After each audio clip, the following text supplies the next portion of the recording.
تمام اہل پاکستان کو اور مسلمان امت کو پاکستان کا یوم آزادی مبارک ہو۔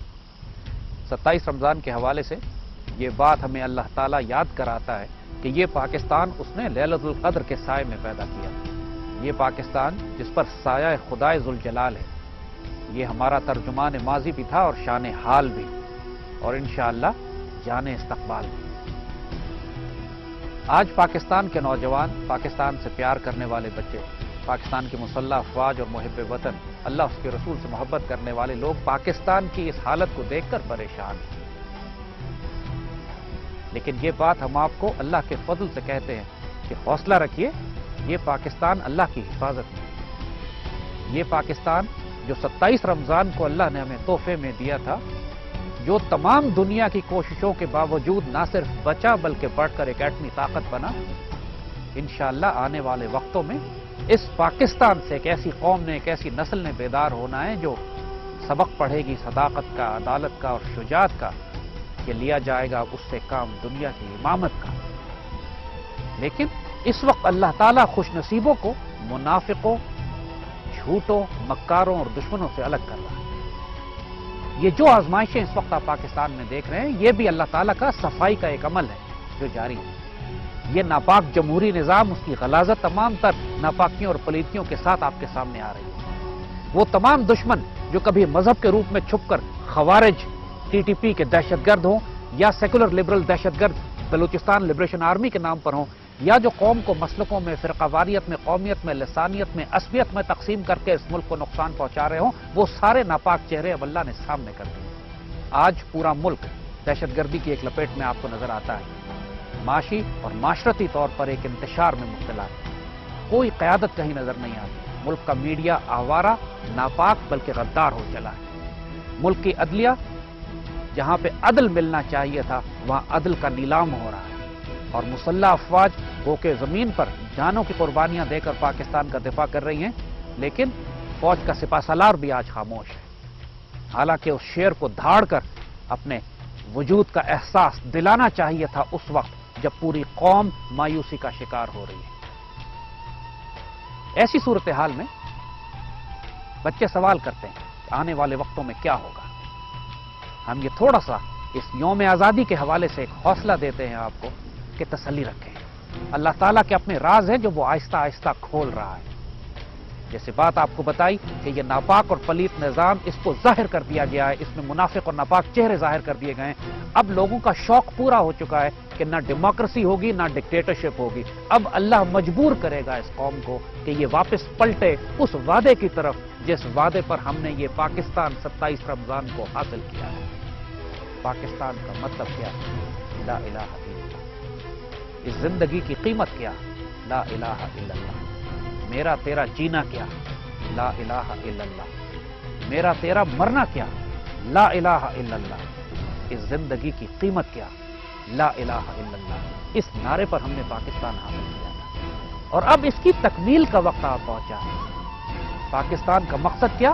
محمد الرسول اللہ۔ جب تک کہ ہم اس پاکستان کو علامہ اقبال اور قائد اعظم کے بتائے ہوئے طریقے کے مطابق ایک ایسی اسلامی فلاحی ریاست نہیں بناتے جس کی بنیاد خلافت راشدہ پر ہو، اس وقت تک اللہ ہم کو اس عذاب میں مبتلا رکھے گا جس میں ہم آج مبتلا ہیں۔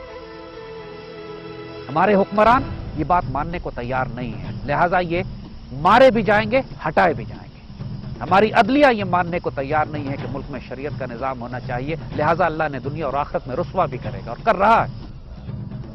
ہمارے ملک کے علماء حق خاموش ہو گئے، علماء سو اس وقت بڑھ بڑھ کر لوگوں کو گمراہ کر رہے ہیں، فتنے علماء سے اٹھ رہے ہیں، علماء میں ہی داخل ہو رہے ہیں، میرے آقا صلی اللہ علیہ وسلم کی حدیث کے مطابق۔ ان تمام کیفیت میں نوجوان نسل، پاکستان سے پیار کرنے والے لوگ حیران و پریشان اور سرگردان ہے کہ ہم کس طرف جائیں، اور یہی بات ہم آپ کو بتا رہے ہیں۔ اب یہ آپ کا امتحان ہے۔ جس وقت آزمائشیں زیادہ ہوتی ہیں اس وقت صبر کرنے کا اجر بھی زیادہ ہے، اس وقت ملک اور ملت کے لیے کھڑے ہونے میں عزت اور وقار بھی زیادہ ہے۔ یہی وہ شیر و دلیر ہوتے ہیں جب آزمائشیں شدید ہوں تو ملت کے دفاع میں جان، سر، من، دھن کی بازی لگا دیتے ہیں۔ پاکستان کے نوجوانوں پہ بڑی بھاری ذمہ داری ہے۔ آپ کا میدان جنگ میڈیا اور سوشل میڈیا ہے۔ یہاں پاکستان کے نظریے کا دفاع بھی کرنا ہے، پاکستان کے جغرافیے کا دفاع بھی کرنا ہے، اور پاکستان کے دشمنوں کو ظاہر کر کے ان کو رسوا اور بے عزت بھی کرنا ہے۔ یہ ہمارا اور آپ کا میدان جنگ ہے۔ اپنی اس ڈیوٹی سے کوتاہی مت برتیے گا۔ جس طرح ہمارے مجاہد اور سپاہی سرحدوں پر کھڑے ہو کر دہشت گردوں کا مقابلہ کر رہے ہیں، اس طرح ایک ایک بچہ جو سوشل میڈیا میں اور سائبر ورلڈ میں پاکستان کے نظریے کا، پاکستان کے جغرافیے کا دفاع کر رہا ہے، اللہ کے دشمنوں سے مقابلہ کر رہا ہے، وہ اسی طرح اجر کا مستحق ہے جس طرح وہ سپاہی جو خط اول پر کھڑا ہندوستان کے مشرکوں سے یا خوارج سے یا BLA کے دہشت گردوں سے مقابلہ کر رہا ہے۔ اور یہ یاد رکھیے گا کہ ہندوستان سے ہونے والا ہر تصادم ہمارا غزوہ ہند کا حصہ ہے، چاہے وہ 1947 کی ہجرت کے وقت، اس کے بعد ہمارا ہندوستان سے تصادم ہو، 65 کی لڑائی ہو، 71 کی لڑائی ہو، کارگل ہو، یا لائن آف کنٹرول پر ہونے والی ہر جھڑپ ہو، یا ہندوستان کے بھیجے گئے خوارج کی طرف سے جو جھڑپ ہم کر رہے ہیں، ان کو جو فتنے کو جو کچلنے کے لیے پاک فوج جنگ کر رہی ہے، یا پاکستان سے پیار کرنے والے محب وطن اللہ کے رسول کے غلام جو ان خوارج سے جنگ کر رہے ہیں، یہ سب غزوہ ہند کا حصہ ہے۔ مبارک ہو پاکستان قوم کو کہ اس کو غزوہ ہند کی بشارت بھی ہے اور اس کو خوارج کے فتنے کو فنا کرنے کی بشارت بھی۔ دونوں کے حوالے سے میرے آقا نبی کریم صلی اللہ علیہ وآلہ وسلم نے اس فوج کو، اس قوم کو جنت کی بشارت دی ہے جو خوارج کے خلاف لڑے اور جو ہندو مشرکوں کے خلاف لڑے۔ اس پاکستان کو اللہ نے اپنے خاص رازوں میں سے ایک راز رکھا ہوا ہے۔ دنیا کی کوئی طاقت اس پاکستان کو فنا نہیں کر سکتی، بے فکر رہیے۔ اس پاکستان نے اب بڑا ہونا ہے۔ یہ جو حالات خراب آپ کو نظر آ رہے ہیں، یہ صرف بنیادیں اکھاڑی جا رہی ہیں۔ یہ صرف اس پرانے بوسیدہ گلے سڑے نظام کو اکھاڑا جا رہا ہے کہ جس کے بعد خلافت راشدہ کی بنیادوں پر ایک مستحکم عمارت بنے گی جو امت مسلمہ کی قیادت بھی کرے گی، جس کی ہاں اور نہ میں دنیا کے فیصلے ہوں گے، جس سے لیا جائے گا کام دنیا کی امامت کا، جس نے غزوہ ہند لڑنا ہے اور جس نے امت مسلمہ کو متحد کر کے ایک ریاست ہائے متحدہ اسلامیہ یونائٹڈ اسٹیٹس آف اسلام کا قیام وجود میں لانا ہے۔ مشکلات جتنی شدید ہوتی ہیں، شیروں اور دلیروں کے لیے اپنے جوہر دکھانے کا موقع بھی یہی ہوتا ہے۔ لہذا بالکل پریشان نہ ہو، حوصلہ رکھیں۔ اب مزید کوئی الیکشن اس ملک میں نہیں ہو سکتا۔ یہ جمہوریت اپنے خنجر سے آپ خودکشی کر رہی ہے۔ آنے والے وقتوں میں جو طاقت کا ایک ویکیوم، ایک خلا پیدا ہوگا، اس کو یا پاکستان کے دشمن بھرنے کی کوشش کریں گے یا پاکستان سے پیار کرنے والے محب وطن افراد، چاہے وہ افواج میں ہو، میڈیا میں ہو، نوجوانوں میں ہو، وہ مل کر پاکستان میں ایک ایسی عبوری حکومت کا قیام عمل میں لائیں گے انشاءاللہ کہ جو پاکستان کا نظام درست کرے گی، دہشت گردی کا خاتمہ کرے گی، یہاں پر ظلم و ستم کو ختم کرے گی، پاکستان میں سود اور ربا کا نظام ختم کرے گی اور پاکستان کو ایک ایسی اسلامی فلاحی ریاست بنائے گی کہ جس کے بعد ایک نیا نظام اس ملک میں جاری ہوگا کہ جو امت مسلمہ کی قیادت بھی کرے گا، امت کی آبرو کی حفاظت۔ اللہ تعالیٰ خلا نہیں چھوڑتا۔ اگر پاکستان کے محب وطن یہ کام خود نہیں کریں گے تو اللہ دہشت گردوں کو ہم پر مسلط کرے گا، خوارج کی شکل میں، ہندو مشرکوں کی شکل میں، ہلاکو خان کی شکل میں، نیٹو اور امریکنز کی شکل میں، کراچی میں ہونے والی دہشت گردی کی شکل میں۔ یہ اللہ کے وہ نشتر ہیں جن کے ذریعے یہ قوموں سے گندا خون، فاسد خون بہاتا ہے، قوموں کو جگانے کے لیے ان کو یہ سزائیں دی جاتی ہیں، فطرت کے تازیانے مارے جاتے ہیں، ان کو پنشمنٹس دی جاتی ہیں صرف اس لیے کہ قوم بیدار ہو کر اللہ کے حضور توبہ کی طرف رجوع کرے۔ لہذا رستہ بالکل صاف ہے۔ یہ جمہوری نظام، یہ ناپاک سود اور ربا کا نظام، یہ سیاسی نظام، یہ چلنے والا نہیں، یہ عدلیہ کا نظام اب چلنے والا نہیں۔ لہذا یہ وقت ہے کہ پوری قوم کو آگاہی دی جائے اس بات میں کہ جس پاکستان کو 27ویں رمضان تم نے حاصل کیا تھا، اب اس کی تکمیل کے لیے اپنا سب کچھ قربان کرنے کے لیے تیار ہوتا ہے۔ کیا اللہ ہم کو ایسی وہ عروج دے دے گا جس کا اس نے اپنے خوش نصیب بندوں کے لیے وعدہ کیا؟ اللہ کی قسم ہم آزمائے جائیں گے اور ہم آزمائے جا رہے ہیں۔ اور ایک اور نصیحت جو ہم پاکستان سے پیار کرنے والے نوجوانوں اور محب وطن افراد کو کرنا چاہتے ہیں، اللہ تعالیٰ نے جو بڑی بڑی نعمتیں اس وقت ہم کو دی ہیں، اس میں ایک بہت بڑی نعمت پاک فوج ہے۔ یہ وہ پاک فوج ہے کہ جو نہ صرف پاکستان کے جغرافیے کا دفاع کر رہی ہے بلکہ ہماری عورتوں، بہنوں، بیٹیوں کی عزت اور آبرو کی محافظ بھی ہے۔ آج دنیا کا سب سے بڑا جو پروپیگنڈا کیا جا رہا ہے پاکستان کے خلاف، اس کی سمت اور اس کا ہدف پاک فوج کو بنایا جا رہا ہے۔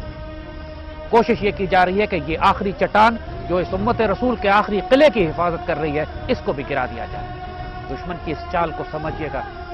اگر یہ پاک فوج آپ کے بیچ میں سے ہٹا دی جائے، پھر ہمارے اور مشرکوں کے درمیان، ہمارے اور خوارج کے درمیان کوئی اور چٹان اور دیوار باقی نہیں ہوگی جو ہماری عزت کی حفاظت کر سکے۔ اس پاک فوج کا صرف ہونا ہی اس بات کی ضمانت ہے کہ یہ پاکستان کی محافظ بھی ہے اور ہماری عزتوں کی۔ دشمن کے اس کھیل کو سمجھیے گا اور پوری قوت کے ساتھ نہ صرف دشمن کا منہ توڑ جواب بھی دیں بلکہ پاک فوج کی عزت اور آبرو کی حفاظت بھی کریں اور اس پاک فوج کو وہ عزت بھی دیں کہ جس کی یہ مستحق ہے. اس میں کوئی شبہ نہیں کہ اس پاک فوج میں 100 خرابیاں بھی ہوں گی، لیکن جس طرح یہ اپنی جانیں قربان کر کے پاکستان کا دفاع کر رہے ہیں، چاہے وہ سیلاب ہو یا خوارج کے خلاف جنگ یا لائن آف کنٹرول اور بارڈر پہ ہندو مشرقوں کے خلاف کھڑے ہونا ہو، ہر موقع پر پاک فوج اس قوم کی عزت اور آبرو کی حفاظت کر رہی ہے. اور آخر میں اپنے نوجوانوں کو ایک دفعہ پھر ہم کہتے ہیں، حوصلہ رکھو، بہت شاندار وقت آنے والا ہے. اپنے آپ کو اس کا حصہ بناؤ. ہاتھ پہ ہاتھ رکھ کے صرف انتظار نہ کرو کہ کوئی اور آ کر پاکستان میں تبدیلی لائے گا.